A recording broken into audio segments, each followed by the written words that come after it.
This is Sports Drive.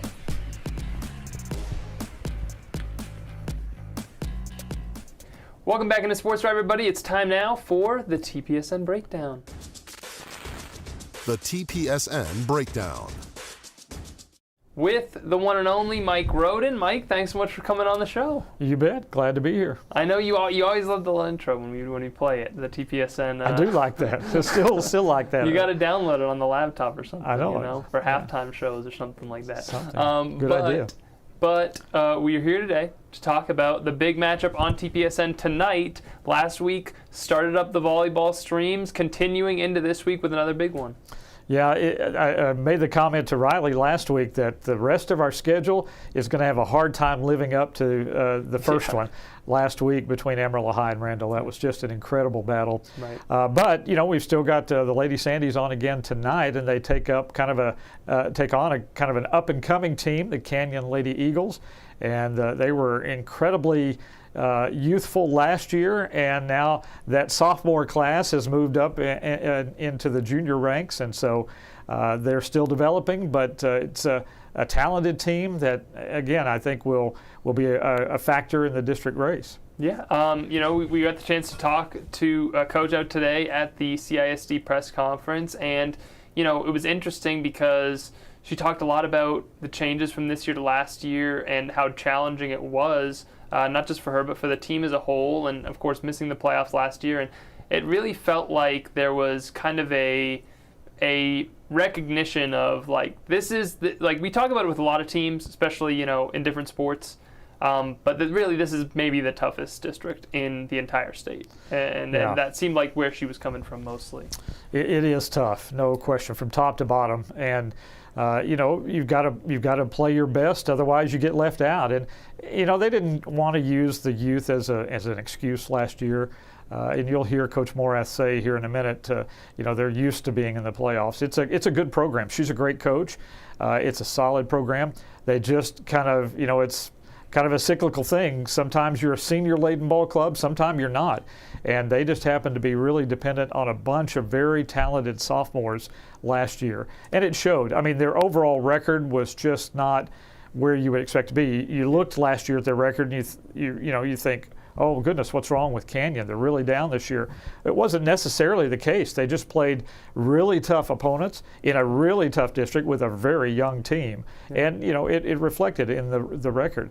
But they're growing up, and again, a lot of exciting players, I think, on this squad. So she kind of went back to the drawing board and kind of rethought things a little bit. And, you know, I think it's paying dividends. Well, let's hear from her. Like we mentioned, she did talk a little bit about last year and how that helped the team. So Coach Morath again today at the CIC press conference. Let's react a little bit this sound.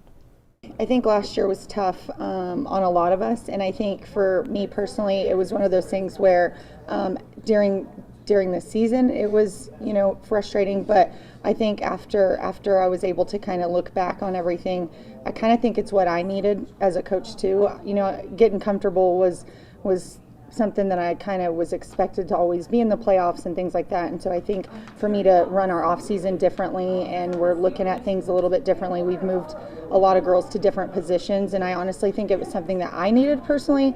I think the girls used it last year as a positive thing. We've been kind of trying to turn it into a positive and find the silver lining. So interesting there, Coach Morath obviously talking about how she feels like that changed them. And, you know, I mean, it's interesting to hear that side of it, because it really feels like, you know, something that not just a volleyball struggle, a personal struggle to some extent of, you know, I had to be accepting of this really bad year and kind of absorb it and grow from it. And it sounds like that's what they did. Yeah, and that's what, you know, a season like that will cause you to do, is kind of, you know, look inward and, you know, how can I do things differently to help my team or get better? And not only from a player standpoint, coach to player, but she said reflected on herself as well, her staff, and I like that. I think that's a good practice for any coach.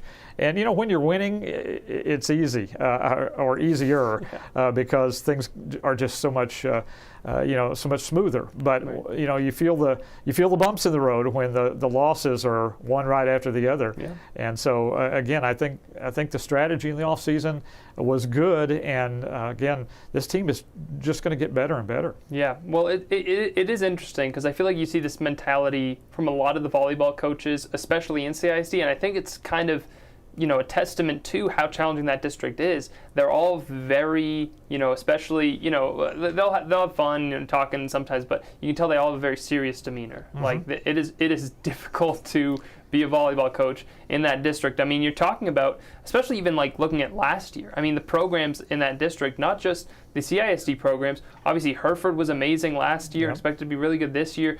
Adding West Plains to that, and she talked about, look, I just expected to be in the playoffs every year, and kind of seeing her kind of formulate that answer and talk about the challenges that you face. I mean, when you are a big school like Canyon, it's not unreasonable. You do expect to be in the playoffs every year. I'm sure in every sport they expect that, but when you're facing that level of competition, it's just not a given. Yeah, and you look at other programs at Canyon High, and you're right, they're in the playoffs every year. So it is expected, and that's a great tradition. There's a lot to live up to, and so when you do stub your toe a little bit, as they did last season, it does cause you to really grit your teeth, go back to work, and reevaluate. And as I said, so far so good for this young team. Let's hear more about what Coach Morath had to say about what they did specifically this offseason. So we made everything a competition, everything from, we even split up into kind of like a purple and a white team. And so it could be a simple drill to a 6-on-6 competitive drill, but whatever we did was competition. And we would switch up the teams every 6 weeks. So they would stay with the team and kind of just compete back and forth, and really learning what it means to compete. I think a lot of these kids do it for a long time and they play sports and they know they want to win, but what does it look like, every single day and, warm up all the way to 6-on-6. And so we really kind of changed that dynamic in the off season. So some interesting things there that Coach Morath says they tried, and she mentioned switching positions. Obviously a lot of talented players, as you mentioned earlier, on that Canyon team, so just kind of interesting that was the direction they went in terms of trying to improve things. And players don't always respond to changing positions in a positive way, but it sounds like that the players said, hey, what do we need to do? And so that's a great attitude. And they've got some talented players, Brooklyn Kinsey and Sydney Winfrey. I mean, those are two great athletes in other sports as well as volleyball. Right. And so, they're definitely good. Another standout on this team, Landry J, and a few of those other juniors that played key roles for them last year. Again, it reflects on the coaching staff, I think, their mentality to embrace the different aspect of things, the different program competitions, if you will. So hats off to them for that. And she mentioned scheduling a challenging pre-district schedule certainly has helped them. They already have more wins last year than they did more wins this year than they did last year. So they're showing improvement there. And the games they've scheduled obviously have been tough. We haven't talked much about their opponents tonight. Amarillo High. Big win last week you called on TPSN, you did mention earlier, over Randall, and just a really impressive level of fight they showed. Oh gosh, that was an incredible match. Yeah. I thought they were out of it after being down 2-0 against the defending 4A state champs. Even in the first set, the fight that they showed, I mean throughout, even when they lost, they were just nonstop fighting the whole game. And that's what you want to see. That was a really fun night for sure. Yeah, they came into it with a great mentality and obviously came away with the win, so congratulations to them. Should be another great one tonight on TPSN. We'll have more coverage and we'll hear more from Coach Morath on the news at 6 and look ahead to that stream on TPSN, which is going to be live on the stream and then on Bubba's as well over at Bubba's Sports Bar. 7 o'clock tonight. Absolutely. Well, Mike, thank you so much for stopping by. We appreciate it. Go over to tpsnsports.com for more info. We appreciate you stopping by, Mike, and we'll hear him on the call tonight. We'll be right back to wrap things up here on Sports Drive.